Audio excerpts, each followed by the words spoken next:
мемлекетіміздің ең негізгі саясаты осы қазақстандықтардың денсаулығы жақсы болуына, спортпен айналысуына мүмкіндік жасау. Біздің енді ең негізгі мақсатымыз мынау кішкентай балалардан бастап еңкейген ақсақалға дейін өзінің денсаулығы үшін, болашағы үшін спортпен айналыссын деген. Ертең осы жерде қазақты дүние жүзіне танытып жүрген атақты спортшылар шығады.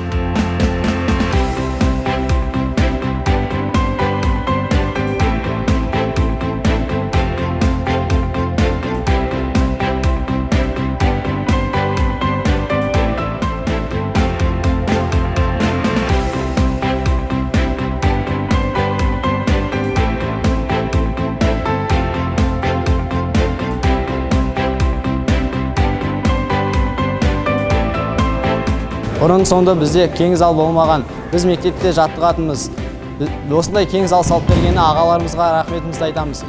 Біздің енді мақсатымыз Қазақстанды биікке көтеру.